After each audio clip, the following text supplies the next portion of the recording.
Welcome to the session on Judging Evidence, Finding a Place for Variation in an Evidence-Based World. I'm Mitchell Levine, and I'll be the moderator for the panel discussion.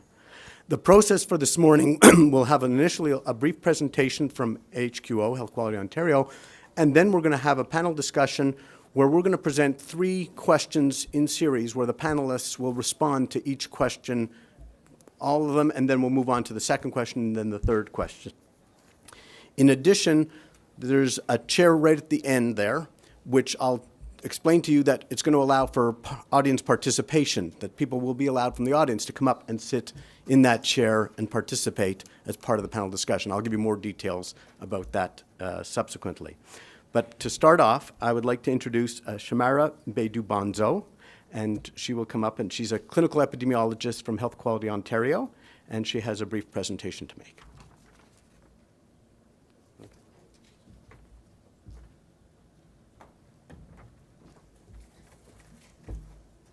Hi everyone, my name is Shamara, and as Mitch mentioned, I'm a clinical epidemiologist at HQO in the Evidence Development and Standards branch. I'm just going to advance these slides a bit.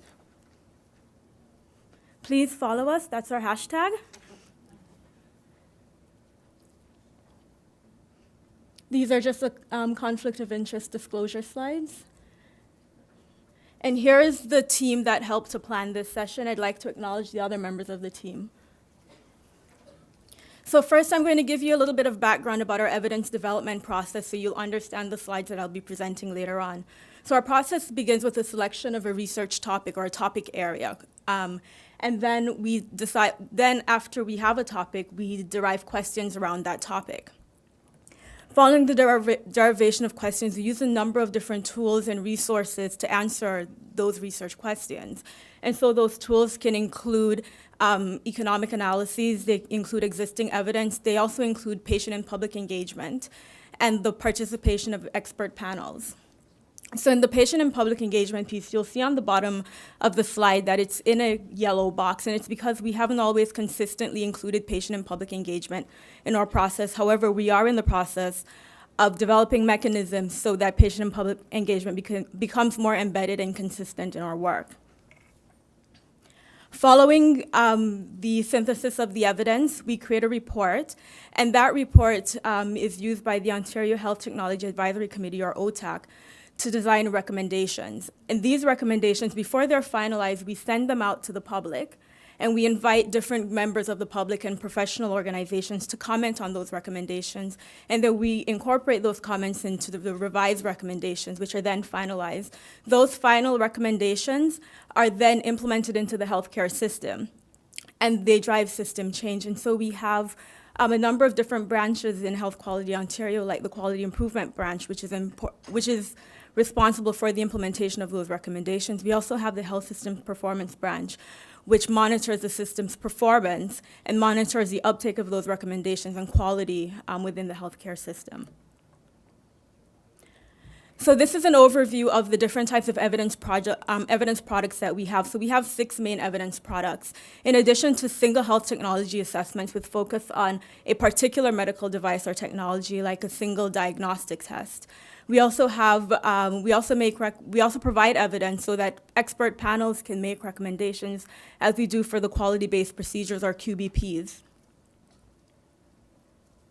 So the next 4 slides are going to provide some examples of our evidence work. So this first example is around bariatric surgery. In 2005, we provided evidence, and OTAC made a recommendation around the clinical effectiveness and cost effectiveness of bariatric surgery for morbidly obese people. And then in 2009, that recommendation was strengthened when OTAC made an additional recommendation about around bariatric surgery being a clinically effective treatment and potentially a cure for people who were morbidly obese people who had diabetes. These recommendations were used when the province made the decision to invest in bariatric surgery capacity in Ontario. And as you can see, after many years, the volume of bariatric surgeries performed in Ontario have increased. And so now the vast majority of bariatric surgery on Ontarians are provided in province. That's something that didn't happen previously. This next slide shows an example of when we had to make recommendation in the face of weak evidence. So we've had weak evidence showing that preoperative cardiac stress tests were not effective for people who did not have underlying cardiac conditions. However, after careful deliberation, OTAC recommended against the use of these stress tests and recommended their selective use based on patients' clinical risk factors. The next slide shows an example of when patient engagement helped OTAC to make a recommendation. So the strongest quality evidence that we found on this topic showed that point-of-care INR testing devices did not perform any differently than conventional lab-based testing. And there was low to very low quality evidence that showed that they did perform better and that they were also cost effective. So our research, one of our research partners convened a focus group. And based on the focus group, we heard from patients and caregivers who wanted these tests to be provided. And so OTAC was able to take the information from the evidence and the focus group with patients and caregivers to make a recommendation that point-of-care INR testing should be available in Ontario. This final recommendation, this final example shows a time when there was controversy surrounding our work. In 2010, based on the evidence provided to them, OTAC recommended against the routine use of vitamin D testing in the average risk population. The draft recommendations as per our policy was posted online. We invited the public to comment, and we received a lot of public comments on the recommendation. Then the draft recommendations were revised and finalized. And after the recommendations were finalized, 2 groups submitted appeals to OTAC to review those recommendations, which OTAC did, and realized that the group's concerns were already addressed in the evidence, and that the recommendations needed to be clarified. The wording needed to specify which patients should be routinely screened. So OTAC made those revisions to the recommendation, and later that year in December, the province adopted those recommendations. And vitamin D testing was then delisted. And as you can see, the volume of vitamin D testing in Ontario significantly decreased as a result. So please keep those examples in mind as we lead into the panel discussion. Dr. Levine, over to you. Thank you.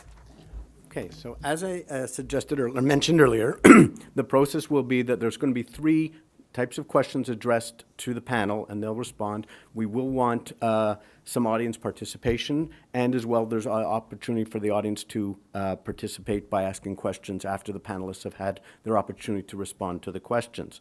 And the 3 questions are going to be, how do you define evidence? When there's a lack of evidence, how should decisions be made regarding patients be handled? And the third one is, what criteria would you use to determine when traditional forms of evidence should be ignored? So there might be evidence, but you want to override it. But before we get to to those questions, what I'd like to do is to introduce the panel. And I'm going to, their bios are in the program already. So what I wanted to do is to introduce the panel now in terms of the perspective that they're going to offer as a panelist. So first to my left is Andreas Lapakis, and his perspective that we're asking him to provide is one as a generator and user of evidence in kind of clinical practice and in clinical medicine, okay? An expertise in evidence-based healthcare.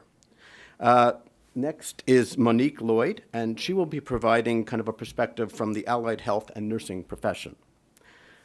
Gary Salisbury is the next person over to the left, and he uses evidence to inform price setting and payment decisions. Okay. And the final panelist is Howard Hugh, who is an expert in the field of environmental and occupational health, a field that sometimes just has a very thin evidence base to work on and to make decisions. Now, the 5th chair initially was going to be Shalom Gluberman, who was going to have provided a patient perspective. He is unable to be here today, so what we're going to suggest is that as we ask that one question, anybody from the audience who wants to offer their opinion from the patient perspective can come up. There's a microphone on the chair and give their perspective. After the panelists have given their perspective, then it'll be open to the audience to ask questions or make comments about the topic, and then we'll move on to the next question. Okay, so with that, I think what we need to do is put up the first question. Sorry, I had it. Okay. I didn't know it. Okay. So how do you define evidence? And for the first question, we'll move maybe This from... way? Okay. So thanks, Mitch. Hi, everybody. So I guess, I would define, so as Mitch implied, I've been involved in health technology assessments, decision-making around which drugs should be funded out of the public system for a long time. And I'd say that my own views about evidence have changed gradually over time, where I'm actually much more interested in sort of qualitative research, information about the patient experience than I was before. I'm not sure I totally know how to incorporate it in some of these decisions, but certainly much more keen to get that. But not that keen, to be honest, to just have sort of random patient experiences or patient observations. So the fact that, my child was vaccinated and 4 weeks later they came down with autism, that's a tragedy. But to me, making decisions around vaccination, that's not a kind of quality of evidence that I'm that keen to use, to be honest. But evidence is broad. And the degree to which you're going to use it is going to depend partly on whether it's a PET scan, where the costs of implementing these things are massive, or whether it's glucose test stripping, where the individual cost is a lot less. The final thing I'd say is that, given that this is a session here at HQO, and I'll use the bariatric surgery example, is I think evidence in that example should not just include what the studies show. And I like to use the bariatric surgery example because those of us that do health technology assessment are often accused of only putting the brakes on technologies. And here's an example where people looked at the evidence and said, whoa, actually to our surprise, this technology for a select number of quite obese people actually has clear benefits and is cost effective. And we should be doing more of it, not less. And so that report, I can't remember when it was published, but it was a while ago. I think incredibly important evidence that we should have in Ontario, and to my knowledge we don't have, and I think it's shameful we don't have it, is what are the outcomes of the patients that are getting bariatric surgery in this province? I think highly relevant bits of evidence.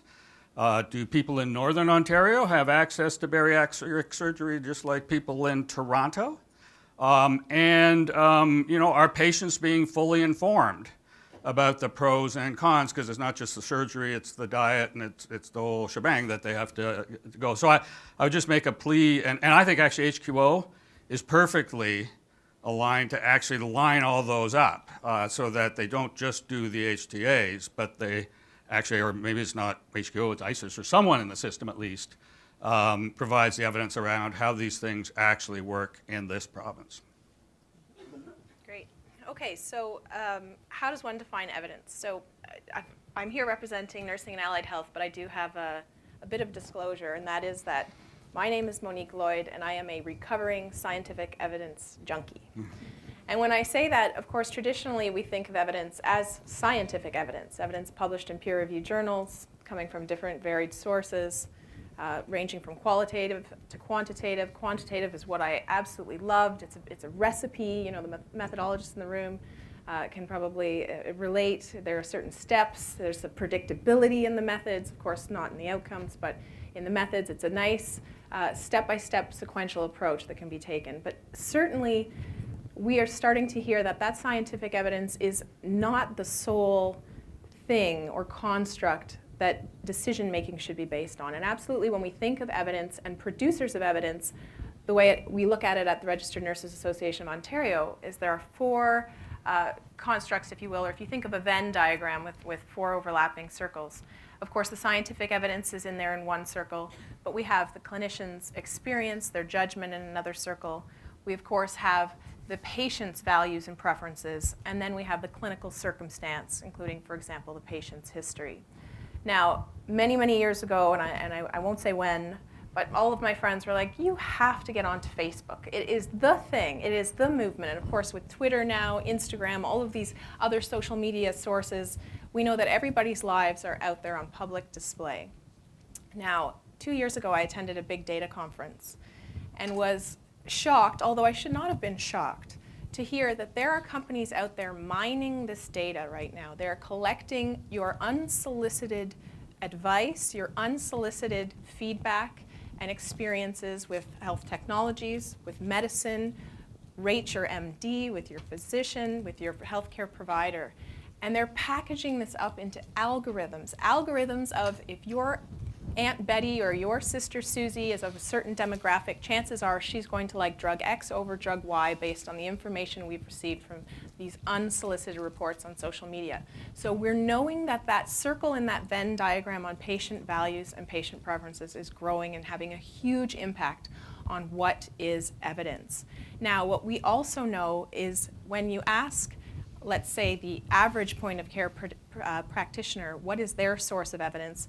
Certainly, they do not have the time to be reviewing all of the scientific evidence out there. I think in 1994, JAMA published a study that it would take a practitioner 19 hours a day to read and critically appraise all of the journals and articles that are published in a given year. No one has time for that. If you ask a point of care practitioner, what is your primary source of evidence? Chances are they're going to say to you, my colleague down the hallway that I trust. And so I think there's a critical imperative here that those colleagues are trained or accessed with that information on how to amalgamate all those sources of evidence and be that trusted resource. And of course, at the RNAO, we have a robust program. I oversee the development of our clinical practice and healthy work environment guidelines, of which we have 51 in publication, soon to be 52 in January. But what we also have is a very robust training program called our Champions program, where we go out there into healthcare organizations, service and academic sites, and we train these trusted colleagues down the hall with the evidence and marry that with their experience, the circumstances around the patient, the persons they're caring for, their histories, and as well, of course, that patient value and preference. And Shalom isn't here, but I'm going to channel my inner Shalom and agree with you, Andreas, that I'm not sure how we capture that.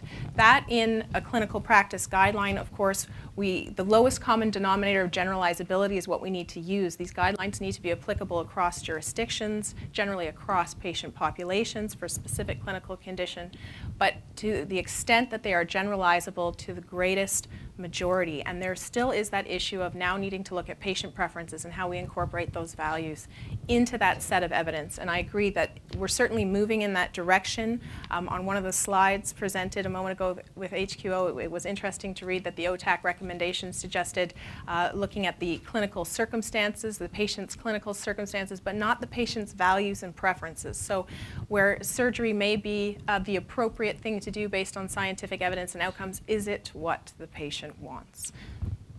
Thank you. Gary, how would you define evidence? Well, sorry, I let myself speak.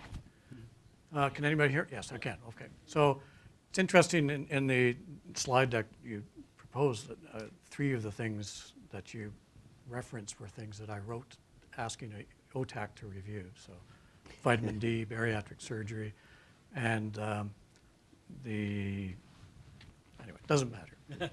But when the province is looking at paying for something, obviously we're constrained within the requirements of the Health Insurance Act and what's medically necessary and so on. So traditionally we haven't looked at how people provide service or what the evidence is when we list a service, because we expect that people will do it correctly. Here, if you're going to do an appendectomy, do it.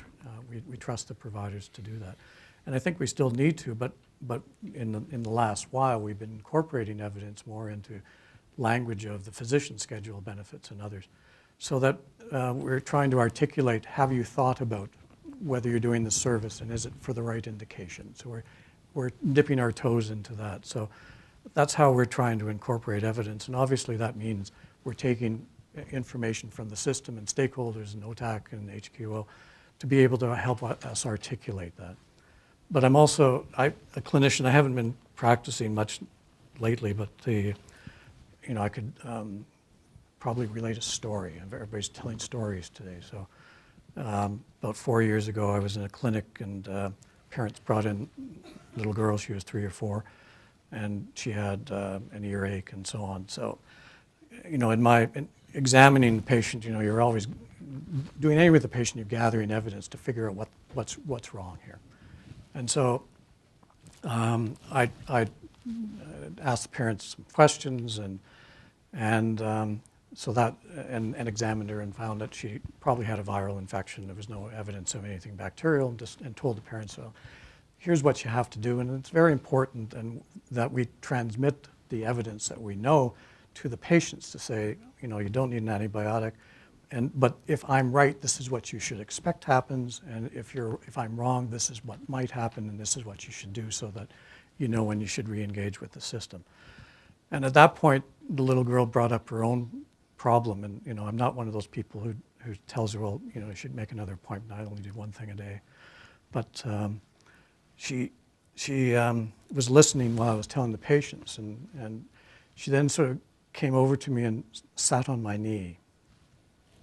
And it was in November, and I do have a certain I do have a certain appearance that might suggest that. And she told me what she wanted for Christmas. So in my world, that's evidence that I do exist. But I was also had to be very culturally sensitive to not disappoint her that the evidence doesn't prove that I exist. Okay. So I think I'll use that as an allegory that I think what everybody's saying, we have to be sensitive to what people are asking, what their problem is, what their world is, so that you don't, you leave them with a bit of hope. Howard, how would you define evidence? Great. A bit about myself. I actually wear a different hat as the Dean of the Dalalana School of Public Health, recruited here 2 years ago. And just as my one advertisement plug, this is a school of public health that recently ranked #1 in Canada, number 12 in the world for global universities in public health and social science. So those of you who are interested in training, epidemiology, biostatistics, health services, health policy, we have it all and would love to see you. I believe it was Levine who asked me to sit on this panel to talk about sort of the occupational environmental health point of view. And the statement you made that this is a field in which the evidence base is thin is really kind of an understatement. I trained as a physician, internist, and in occupational environmental medicine. You know, the reality is that who in this room knows how much pesticides they were exposed to when they were between the age of 0 and 5? No one does. But in fact, that has emerged, for example, as one of the major risk factors we're thinking of for Parkinson's disease, for which the twin studies clearly show that less than 15% of Parkinson's disease is inherited. That's just one example. So we have a lot to learn about the environmental contribution of chronic disease, in part because it's very difficult to understand exposures and measure them, come up with animal models that are very similar to human beings. And I've spent my entire academic career looking at that. But the particular condition that Levine asked me to sit on this panel on is called environmental sensitivities, or multiple chemical sensitivities. This is a condition which has a lot in common with chronic fatigue and fibromyalgia, in the sense that we have no idea if it actually exists. So this is not about what's the right therapy, it's actually whether the condition actually exists. And if you have this condition, broadly defined, you wouldn't be able to sit here in this panel because the deodorant used by my colleague Andreas, I could smell it from here, and it's giving me headaches, fatigue, I can't think anymore, and I really have to rush out of the room. That's a typical response for a patient with MCS. And the latest epidemiology shows that fully 11% of the population has a mild form of chemical sensitivities, and all of you might even think, some of you might think of, you know, somebody opening up a marker pen and standing there and thinking, I really don't want to be in this area. That's sort of like a mild form of chemical sensitivity, but it goes all the way up to its most severe expression. But the reality for people with this condition is that your tests on all the standard blood tests, imaging, you know, all the usual battery of clinical tests are all negative, which has allowed a whole community of physicians and, I may say, professional bodies like the American Medical Association to conclude that it's psychological. It can't be physical. But in fact, I'm among a group of occupational environmental medicine practitioners who would beg to differ. In fact, I think the evidence, particularly that emerging from neurobiology and from neuroimaging, suggests that in fact it is a real condition, so to speak. But in fact, there has been never an NIH grant to study this. And I spent my first, 25 years in the NIH world. In part because this is also an extremely polarizing condition where it inevitably arrives in court. Are you disabled or not? Was it caused by chemical exposures by the manufacturer who's being sued by a third product liability litigation, or by the worker, the workplace in which your employer now has to pay workers' compensation? So it's an extremely polarized world in which there's been all sorts of political stuff, and from my point of view, there just simply hasn't been enough research to actually address this. So the question of evidence here is where there's very, very little evidence, partly because there's never been any good funded research, right? That's problem number one.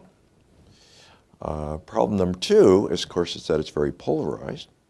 But I think from a clinician's point of view, and I ended up treating hundreds of these patients in Boston, and then when I came to Michigan, I saw them as well. It starts with the physician's first duty, which is do no harm and treat the patient as a whole person. All right? And the first question, if we talk about evidence, it's sort of evidence for what? And one of the first decisions is they're disabled. And some of the physician community would say, well, it's psychological, and so, we don't think you're disabled. You got to see a psychiatrist. And the reality is that if you actually follow these patients and watch them spiral to the bottom, they lose their job, they lose their family, they lose their friends, because no one, they think they're crazy. They go right to the bottom. And if you don't think that's disability, you have nothing in your wallet, you can't even live in your own house, I don't know what is disability. So it's really a question of evidence for what, in terms of also the science. And then I'll answer the other two questions when I come back. Okay. So is there anybody in the audience who would like to join us up here and give a patient perspective? Why don't you? Yeah, just come up to the stairs on the far right, over here. And then there's a handheld microphone.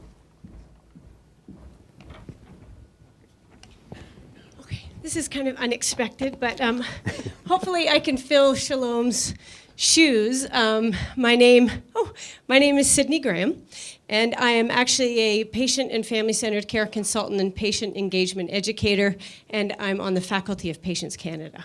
So hopefully I can give you a little bit of insight. How would you define and try to channel evidence? So I think one of the most important things to start out with is to recognize the difference between evidence base is extremely important in some areas. When we're talking about clinical and physicians and provider evidence, that's extremely important. You can't argue the evidence. The patients aren't here to argue diagnosis. You are the experts on the condition, and that is to be honored. Where the evidence should not necessarily be applied is when you're talking about family members and the journey, the care journey of what's happening. Because outcomes aren't always defined by, yes, I've walked out of the hospital and I'm still alive. Was it a good journey? So it's honoring family members and to say, I am the expert on my family member, my child. I've had a 20-year journey with my son. So it's honoring what my beliefs are.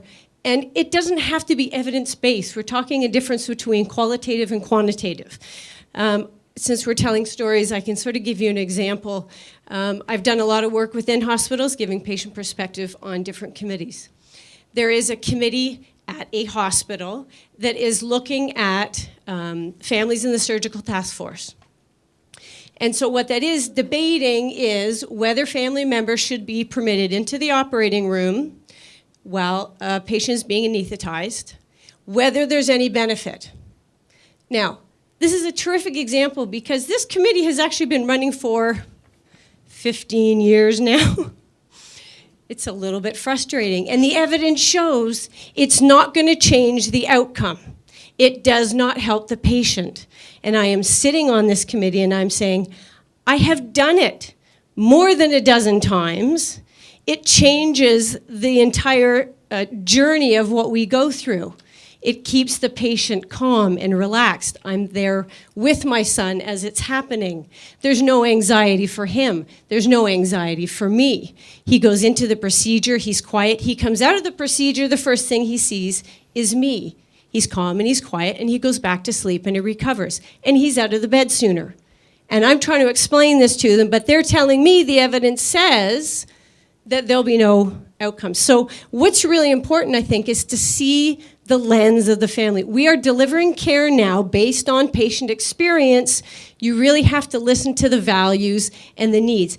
If I am telling you this is something that I need, then there's your evidence right there. You don't need to do the studies. You don't need to have all this. I am telling you this is how. So this is a whole new lens of delivering care. And the difficulty maybe, or the variations, is that everyone's needs are different. So my needs are going to be very different than someone is going in with your family.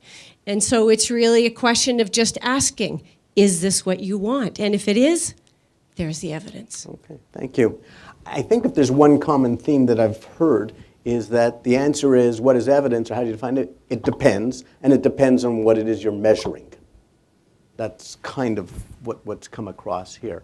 So what we're going to do, we're going to take questions from the audience at the end for all three questions. So now we're going to move on to the next question. And I'll ask you if you want to sit in the first row, because I do want to open up that somebody else might want to choose to be the patient perspective for the next question, be the sholem for the next question.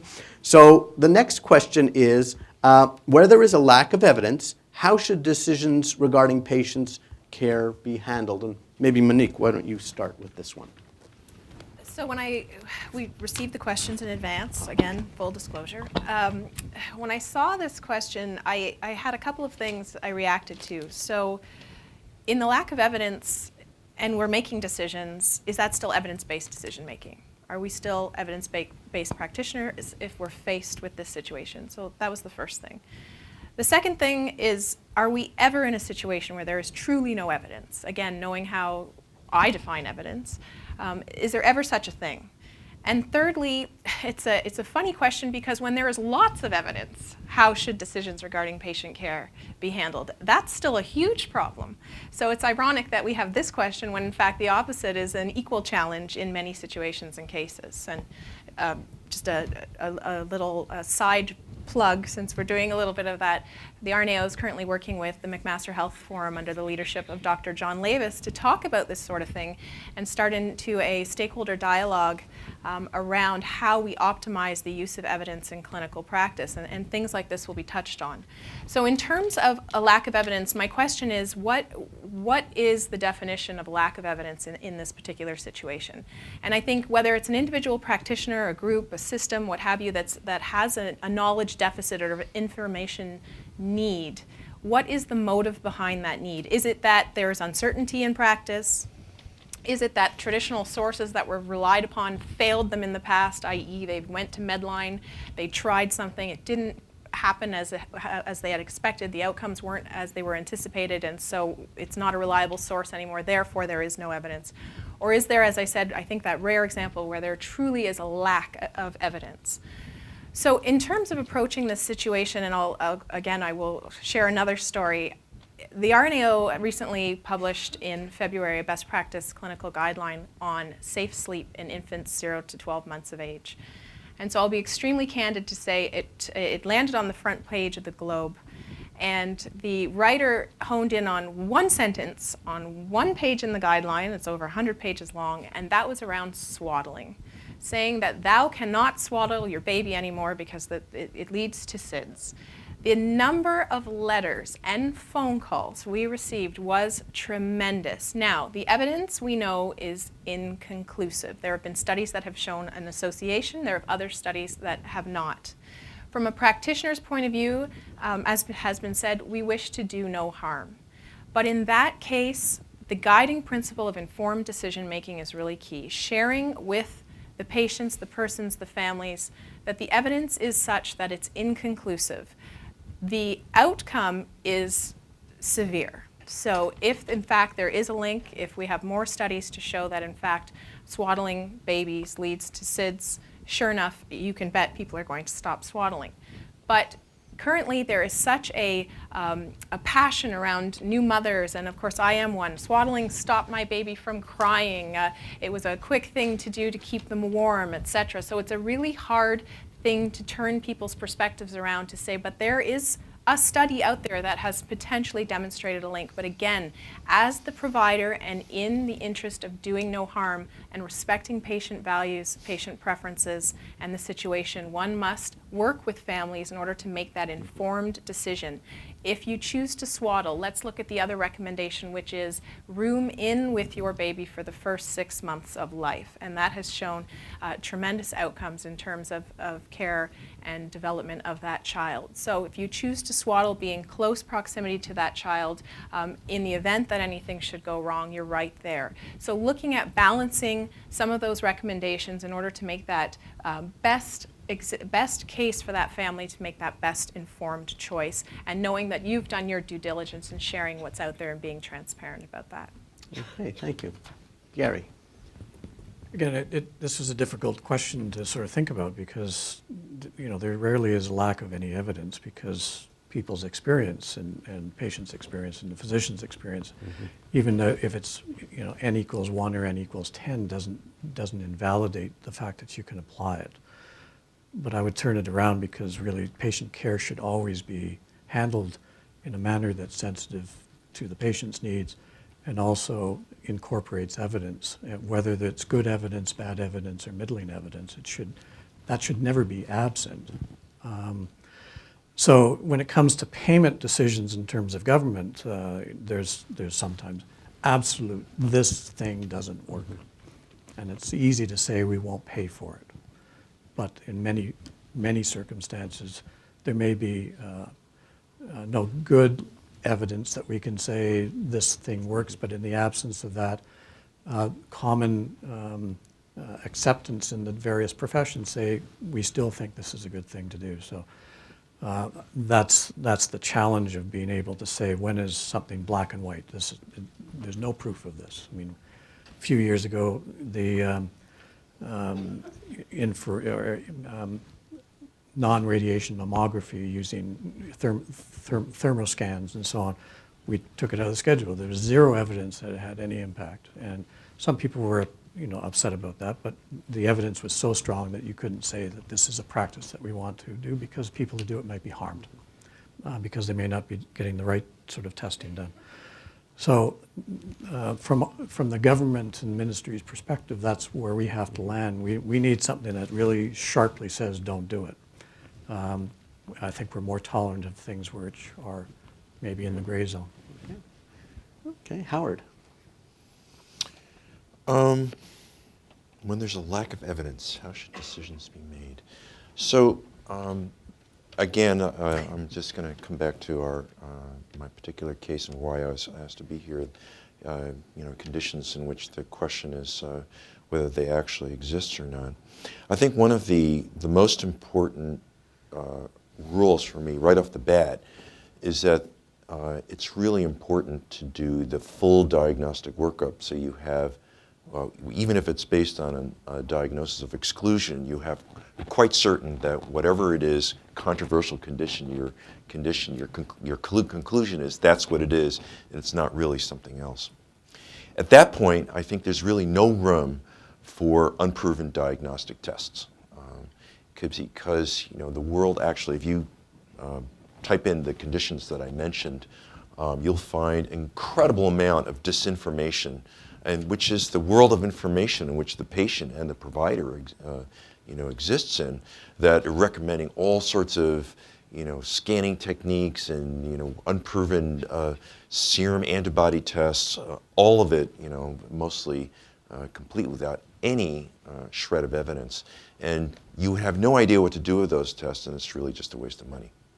When it comes to therapeutics, you're in a different area. You're in sort of in a gray area because without any evidence at all, without randomized trials of anything, there is room for some wiggle.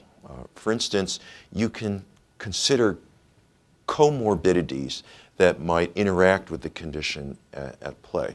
The conditions that I mentioned actually do have some kind of interaction with psychiatric conditions like depression, et cetera. Not that the depressions are sine qua non that are required to get these conditions, but clearly psychological states can worsen the conditions at issue. So co-treatment for comorbidities can actually improve the patient's condition.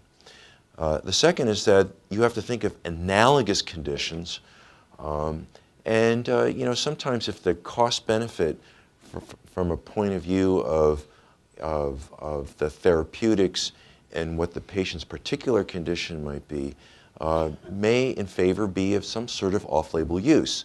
So for instance, for chemical sensitivities, it kind of makes sense to try something like Neurontin, because Neurontin, as many of you know, has been well used for pain disorders. It tends to lower, increase the depolarization threshold for pain neurons and other sensory gating mechanisms that might involve conditions that are less well described.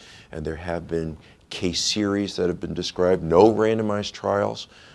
So I think that the clinician who at least can become expert in the controversial conditions of note, there's a little bit of wiggle room in trying to think, particularly for these many desperate patients who are absolutely crying for some kind of a management or program, to think of some kind of treatment plan that might venture into these territories. But clearly, it's a very difficult area. Okay. So somebody wants to offer the answer from the patient perspective. When there's a lack of evidence, how should patient care be handled?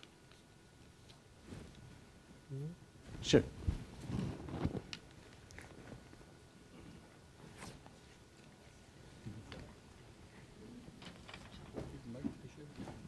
Mike. Thank you. Good morning. My name is Lori Jenkins. I'm an independent patient advocate and health system navigator. Thank you for your presentation so far. I wrote a few things down. I was wondering if the tone of this session will be different if we just took out the beginning where there is a lack of evidence and just focus on how should decisions regarding patient care be made. Because I think once you introduce evidence, it's a provider orientation, and then when you talk about experience, it's patient and family. And there's always this sort of adversarial, science versus the customer. And I think the powerful presentation this morning showed a very long, sad journey.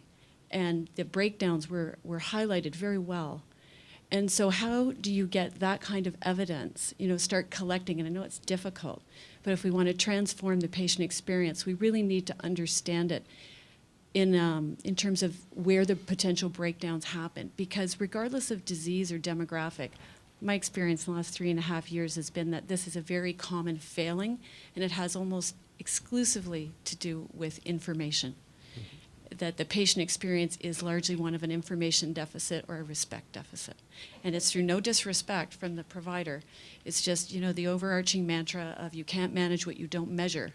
But as long as we're organized in silos, people are going to collect the information that's within their span of control, that they can manage. And that's where all the gaps come in. So that's my comment. Okay. It's not really even a question, sorry. Okay, thank you.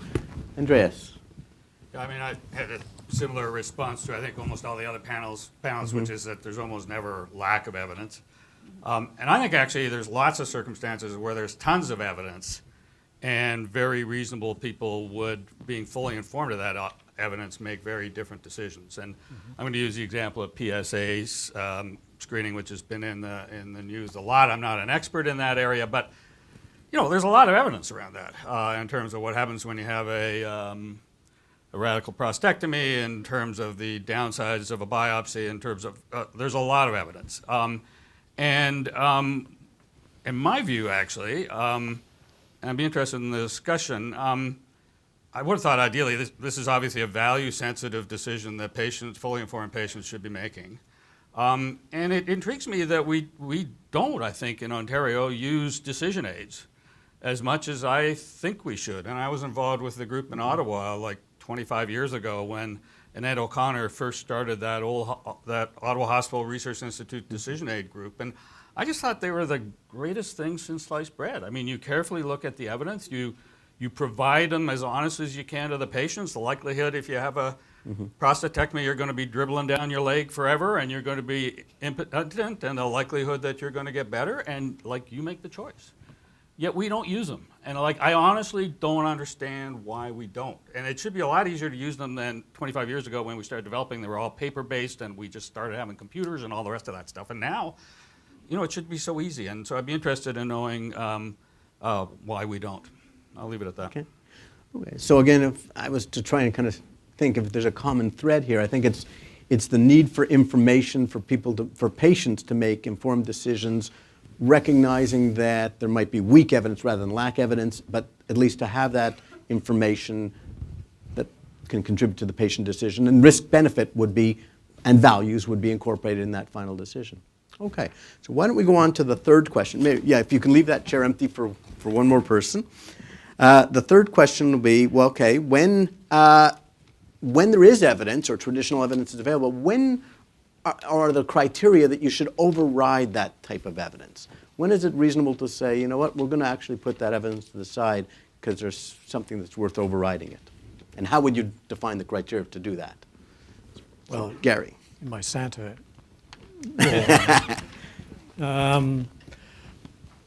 Again, I think this is not dissimilar to what we've just discussed. In other words, if the patient, if you're talking about a therapeutic intervention, you know, the patient should be aware of what as best you can in language that they can understand. And I think sometimes we often use things that words that we know but they don't understand. So you have to be able to translate what something means so people can make a meaningful decision. And you can, so the criteria I think is probably relatively straightforward from my perspective. You don't want to do any harm and you don't want to intrude on somebody's value spaces as probably strong criteria. But I think it's also criteria to be, that is the information is given to somebody so they can make that value decision and be open to be able to be changing that in the future, because no encounter is ever the final encounter. In primary care, you have a relationship with people, you see them over time. And the application of evidence sometimes is easy to be overridden when you know that you still will be seeing the patient and be able to offer some other things as things change. So that may be a bit more discontinuous in the specialist world, but I think it's important that we keep in mind that that evidence and decision making is going to be an ongoing process through patients as they go through their particular experience. Okay, thanks. Howard, when would you override evidence when actually evidence was there? Well, here I'm going to depart from my example because there just isn't that much evidence. But I think as an epidemiologist, I think it's important to recognize that most clinical studies and recommendations are based on really good epidemiology studies that average over populations. And we have to recognize that the clinician must be able to take that evidence and interpret it for their patient as the usual patient with that condition. But every patient's different, and there'll often be extenuating circumstances or other modifying factors that might dictate that, in fact, the treatment should be different. For example, if the patient is suicidal, you're not about to give them a drug that obviously is lethal because you just want to treat a very mild arrhythmia or something else, just as a stark example. But I guess, I think the issue of patient control of their situation and be able to work with the patient and have them really engage in understanding what is the evidence and not disinformation and make an informed choice is such an important one. I'll just tell you this one story, which is this happened when I was in training. I had a patient who was a Jehovah's Witness and had a bleeding ulcer, and at one point we recommended you have to have surgery, you can't stop this. And she said, no, I refuse it. And she survived. And 2 weeks later, she came to my primary care clinic, and I was standing there at the desk with the administrative assistant doing scheduling, and I could see her come down the hall.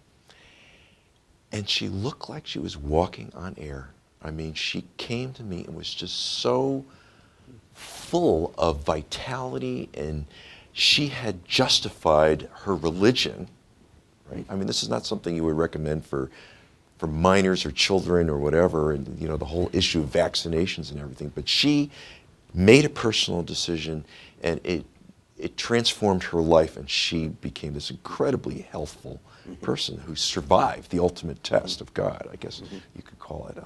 And it's a little bit of an off-color story, but it's, for me, it sort of validates in a way that patients, you know, they do ultimately have control of their condition, and if you present the best evidence and they make a choice, sometimes it turns out to be the right choice.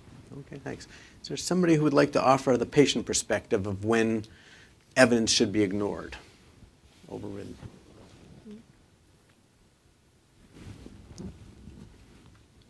Okay, well, we'll move on. There still will be opportunity for the audience to contribute at the end. So, Andreas?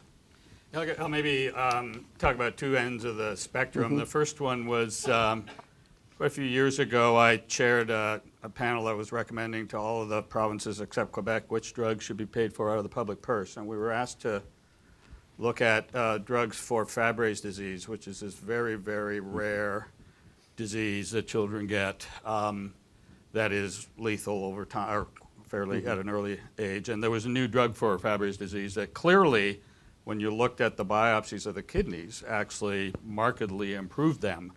But there was no evidence whatsoever that they actually improved clinically important outcomes. And they cost $300,000 per patient per year. And so the evidence there from a kind of traditional cost effectiveness point of view would be like, we cannot afford to spend $100,000 per patient for a drug that we don't know whether it actually works. Yet at the same time, you know, I felt, you know, it's not these poor people's fault that they have Fabry's disease. There's only 300 of them in the country. If we paid that $300,000 per patient per year, it's not going to bankrupt the healthcare system. We can't really easily do the studies that would show that you'd impact upon clinically important outcomes in those small number of patients. So that would be an example where I'd be perfectly happy for society to say, you know, we're just going to kind of ignore that bar and for reasons. The reason I bring that up, though, is that my prediction is as we, you know, get more and more into the personalized medicine paradigm, and lung cancer is no longer lung cancer, but 155 different lung cancers, those have the risk of becoming rare diseases. And then the argument about we're not going to bankrupt the system if we only treat 300 people is not going to hold true if lung cancer is a whole bunch of those people. So I think there may be a massive ethical issue kind of down the road, but I just flag that. On the other extreme would be, you know, those of you that follow Choosing Wisely have, for example, said that, you know, if you have lower back pain, as I do, and you've had it for a while and you don't have any worrisome things, you shouldn't get an MRI, as I have not. But, you know, I sort of similar to what Howard said, I could imagine a situation where I was in a practice and I had a patient whose, you know, best friend had just died from prostate cancer that was disseminated, and it started with severe back pain, and no matter how much I told him that the likelihood that you'd see prostate CA there is almost infinitesimally small, I think it actually would be okay to go ahead and order the MRI on that person. Now, someone should be watching my practice, though, to make sure that I'm not ordering MRIs in 25 or 35% of those patients, because if I am, then I'm not taking the time to appropriately explain things to patients, but there should be that variability of sort of, you know, a 5 to 10% kind of confidence limit around the Choosing Wisely guidelines. Okay, thanks. Monique. So it's quite ironic that the evidence can't tell us when to ignore the evidence. And so, of course, if I had, this is the $65,000 question, if I had the answer, I'd have more than $65,000. But I worry about the question because I worry that there's a hidden assumption behind the question that is, whenever possible, the, quote, traditional form of evidence trumps everything else. And I worry then that in sort of the I guess, most primitive means of understanding evidence-based practice, evidence-based medicine, evidence-based nursing, are we moving to a culture that is innovation adverse, is afraid to inspire new ideas or initiate new interventions because, you know, there is something out there, an RCT out there that doesn't show that this might be successful. And certainly no, innovation is happening around us all the time. So in terms of thinking about this question, I mean, it comes down to what is good clinical judgment. And good clinical judgment is the purposeful integration of all different forms of evidence or types of information into your decision making. So when I thought about this question and being an audience member, I thought, okay, again, as a recovering scientific evidence junkie, I want the recipe. And so here's the recipe I'm going to tell you. And this is sort of what we adhere to at RNAO. So if you suppose evidence comes from two sources, internal and external. So let's just call internal evidence what you learned in school, what you've acquired in terms of knowledge through years of clinical practice, and as well what you're learning from the patient through their history and the clinical circumstance. The external evidence, let's call that scientific evidence. That's what you're reading in the papers, et cetera. I'm leaving the patient's perspectives and values out purposefully at the moment, but bear with me. So I think every clinician has in their clinical judgment and in their practice a screen, appraise, implement, and evaluate mentality. So let's take that internal evidence, and of course this question arises because there must be some sort of clinical uncertainty in the decision. So let's frame that in terms of a clinical question, a clinical problem, and isolate where is that uncertainty. So let's answer that question now using only internal evidence. So using only what I've learned in school, which may have been 20 years ago, knowing what I know from the person down the hall that I trust, knowing what I know from years of evidence acquired from experience, how would I answer this question or this uncertainty? What would I do? Then flip it. Now let's look at the external evidence. What does the scientific evidence tell me to do? All of these papers. And again, as Howard alluded to, you know, the difficulty with that is when we're looking at the individual patient level, I mean, it's great to have these population-based studies where they're often talking about mean or central tendency, but at the patient level, there's no mean tendency. Everybody's individual. So let's answer that question with external evidence, and then let's go through that appraisal cycle, that internal evidence. What are our assumptions? You know, do we like the person down the hall and their experience and what they would tell us to do because, in fact, they're a trusted practitioner? Is that person making more money than I, so they must know what they're doing? Let's be very, very clear about the bias, right? We talk a lot about a bias in scientific evidence with that internal evidence. Now let's look at the external evidence. A little bit easier to pull out and elicit the bias in those studies, but where do those studies work? Where do they not work? What are their limitations? What are their strengths? And this is where it becomes key. In the absence of evidence or in situations of uncertainty, we bring the patient in to say, here is where the internal and external evidence agrees and aligns, and here is where there is disagreement, and being very, very transparent with the patient about that. And this is where, again, this idea of informed decision-making and coming to a collaborative intervention or course of action with that patient based on what is before them, and being transparent about how that decision is arrived at. And I think what becomes key here is that big E word, evaluation. Evaluating then the outcomes of what happens. And it's my hope that over time, certainly we start to, and again, this may not ever be a possibility, but start to gain more knowledge on in what circumstances do patients not behave like the average, or in what populations are people very much unlike the average that we're seeing, and in what cases are value-based or opinion-based decisions or sources of evidence better for this person than the clinical recommendations garnered from scientific evidence. And I think what's most important as frontline providers is looking how we can purposefully incorporate that internal evidence in a way that's consistent, in a way that's always considered, in which the scientific evidence doesn't always trump our decisions, but in fact is one dimension of how we make those decisions. Thanks. So again, if I was to try and capture something that I heard, I think it's the uniqueness of the individual is what sometimes causes people to override the evidence, because the evidence is for the average or for the population, and that respecting the uniqueness of the individual circumstances might be an important criteria to override the evidence. Okay, what I'd like to do, I know we're running a little bit behind, but we started a little bit late, and I did want the audience to have a little bit further opportunity for participation. So maybe if we could use the microphones on either aisle, that anybody has questions for the panel, or you have a comment that you'd like to offer, or a challenge to the panel, the microphones are open on any of the questions or anything that you've heard. Yes, we can go up to the microphone there. Yeah. Thank you. I just wanted to comment on the cost issue because it isn't insubstantial. And I think your point of your story of your client who chose not to have the blood transfusion and was transformed by that. I think there's a difference when you give patients a list of evidence-based, whether it's internal, experiential, or scientific random control trial, used across the world evidence. Whatever that evidence is, you give it with your professional integrity. And, patients and families, I'm sure, receive it as shut, but they are the ones who live with the outcome. So I think the decision should always be theirs. When you're talking about diagnostics, though, if a patient comes in and says, I have a headache, I'd like a CAT scan, obviously in any payer system, but particularly in a single payer system, we can't afford that. So we do want patients to participate in the discussion, and you would hope the person you were asking that of would come back and explain why the evidence didn't support that and whatnot. So I think, I just always want to make sure that this creeping myth that patient-centered care and incorporating patients, not just incorporating it, but sort of shifting the balance of power to them directing their own care and using their providers as sources of information and advice and evidence. It doesn't have to be more expensive. It doesn't have to be more time-consuming. In fact, it can be better all around.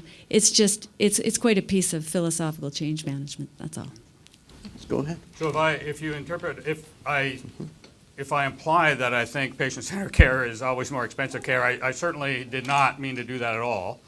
As a matter of fact, my reading of the literature around decision aids is actually, if anything, on average, when patients have been fully informed about decisions like whether they want, for example, to have a TURP or not, a transurethral prostatectomy or not, they tend to actually make more kind of conservative and, if you will, less costly decisions. But at the risk of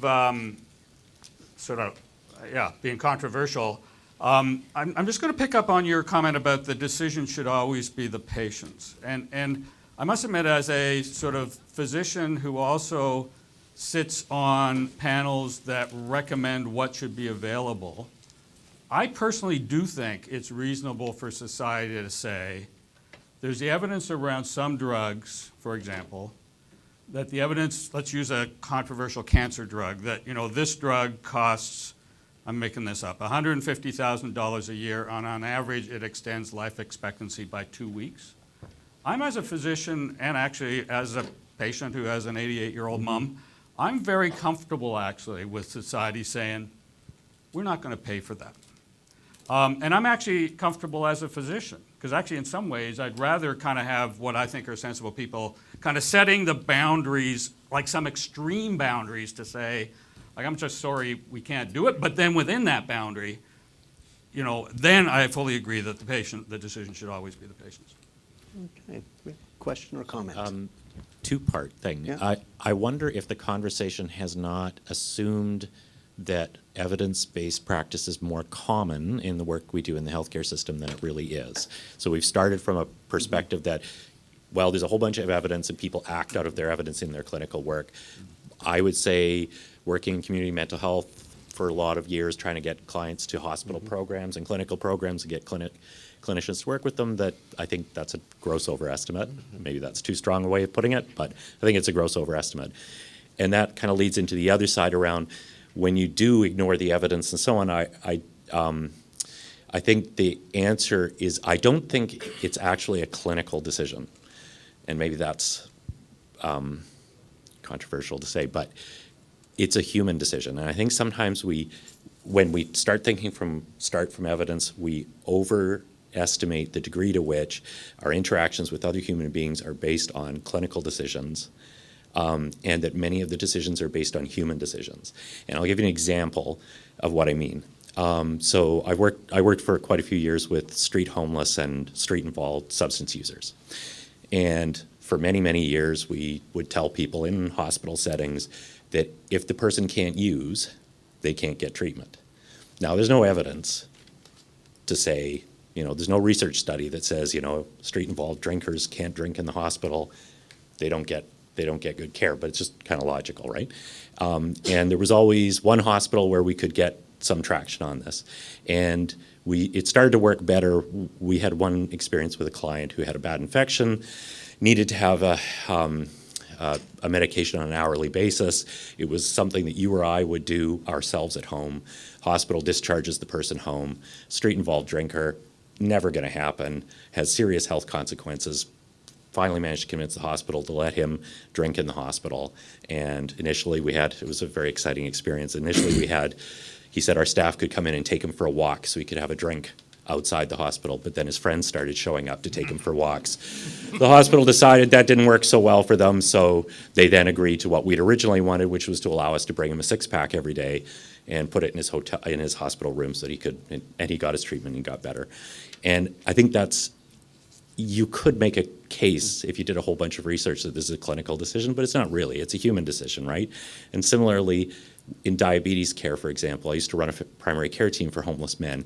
And when we were working with guys with serious mental illness around diabetes education, our nurses at first were going, okay, it's really not working. And so I sat down with him and we said, well, if you're talking about someone with a serious mental illness, where are you going to start with the diabetes education? Are you going to start with, there's lots of evidence, here's how you do diabetes education? Well, if you do it by the evidence, it's not going to work, right? It's actually a human decision about who those individuals. It comes back to what you were saying about, you know, it's not the average person, there are multiple different people. And so it actually stops being, in a way, a clinical decision, more of a human services decision. Okay, thank you. Okay, maybe one last question? So I know, last one. Yeah, and I'll try to be quick. This has been a very, very good session, and thank you very much. When you talked about back pain, I just wanted to make this point. I'm a chiropractor. I'm with the Ontario Chiropractic Association. When I started practice in 1977, there was zero evidence around back pain at all, and certainly no evidence that spinal manipulation was of any benefit or even possible. And of course, it's taken a long time for the evidence to catch up to what people inherently understood from their experience in clinical practice. And so in the second question, when, you know, what do you do when there's not much evidence? That's sort of the experience that I went through and chiropractors went through out there. And I was actually surprised to hear most people say, well, there's really not many areas where there's not evidence. And what we tended to do was revert back to thinking of evidence as research evidence, as opposed to all the other inputs into that have been articulated. And I know I fall into that trap, and I think most of us tend to fall into that trap sometimes. And I don't know if anybody wants to comment on that. I had another sort of detailed question I'm not going to ask because I understand the time. Yeah, we're going to get it. Okay, thanks. Did anybody want to respond from the panel? Well, I would just want to make sure that we don't get too far away from the research evidence, because there is a reason that we're focused on randomized trials, because people used to do all sorts of crap that killed people. And they were convinced it was helpful, right? So let's just not get too far away from, like, I did something and I've done it for a long time and it seems to work and therefore we should do it. I'm not saying you almost, though, suggested that. So. Sorry, then that was an error on my part. That's not what I'm trying to suggest, even a little bit. I'm just pointing out that there are certainly circumstances where the evidence really is pretty thin. Yeah. You know, in my professional world and in other people's professional world as well, and it's quite a legitimate thing that I think we haven't really answered well, thoroughly enough that it can be sort of what the attitude towards and the approach to it can be sort of absorbed and widespread. That was the point I was trying to make. Okay, thank you. Well, what I'd like the audience to do is now to thank the panelists for their contributions this morning and our two audience participants as well.